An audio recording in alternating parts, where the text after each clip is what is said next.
नागरिकता से बहुत सारे अनुच्छेद तुमसे नहीं पूछे जाते हैं, ऐसे पढ़ना तो एक बार सब है, लेकिन अभी फिलहाल हम लोग दिमाग में रखेंगे 3 अनुच्छेद। कितने अनुच्छेद? 3 अनुच्छेद। एक है संविधान लागू होने के समय नागरिकता मिलने का क्या प्रावधान था। हाँ, कहां से कहां तक अनुच्छेद हो गया? अनुच्छेद 5 से लेकर 11 तक, अनुच्छेद 5 से लेकर 11 तक। तो संविधान जब लागू हुआ उस समय में नागरिकता के क्या क्या प्रावधान थे? किसमें कहा गया है? 5 में। किसमें कहा गया है? 5 में। जब संविधान लागू हुआ उस वक्त नागरिकता का क्या प्रावधान था? नागरिकता होता क्या है इसके बारे में बस थोड़ा सा चैप्टर में हम लोग कैसे पढ़ेंगे, थोड़ा सा जान लो कि भारत देश में अगर तुम रह रहे हो, रहने का 2 तरीका हो सकता है। या तो तुम लीगली रह रहे हो यहाँ के नागरिक के तौर पर, या लीगली रह रहे हो तुम एक छोटे से पीरियड के लिए परमिशन पर। समझ में आया क्या बोल रहे हैं?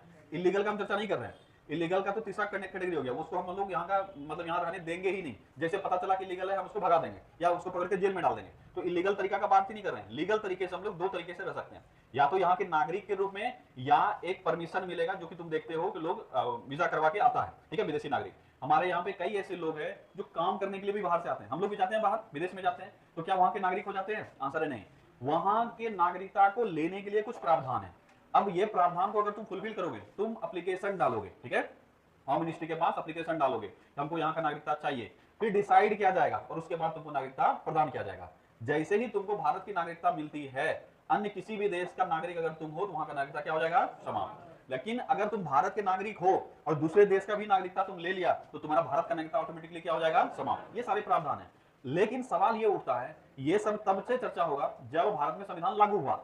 लेकिन उस समय पर कुछ ऐसे भी लोग होंगे जो पाकिस्तान से आ रहे होंगे, जो भारत के क्षेत्र के हैं लेकिन पाकिस्तान चले गए, पाकिस्तान में रह रहे थे लेकिन भारत चले आए। तो उस समय में क्या किया गया? तो बहुत सारे प्रावधान हैं, उसमें से कुछ कुछ मुख्य बातें हैं। उसमें 2-3 अनुच्छेद लगातार दिया गया, सवाल नहीं पूछा जाता है, बस थोड़ा सा जानना है। हम लोग सबसे पहले मूल रूप से पकड़े अनुच्छेद 5 को। किसको पकड़े? अनुच्छेद 5। इसमें दिया गया है कि संविधान अगर आज से लागू हो रहा है, कब से लागू हुआ है? 26 जनवरी 1950।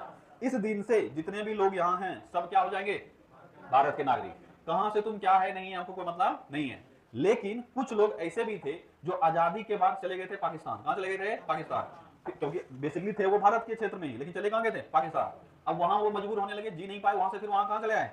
भारत। अब कुछ लोग ऐसे भी होंगे जो रह गए थे कहां? भारत में। कहां चले गए? पाकिस्तान में। इसको लेकर 2-3 अनुच्छेद है, फिलहाल उसको हम लोग नहीं देखेंगे, ठीक है। तो संविधान लागू होने के समय अगर सिर्फ इतना सा ही देख, नागरिकता का क्या क्या प्रावधान था, किस अनुच्छेद में है? 5 में।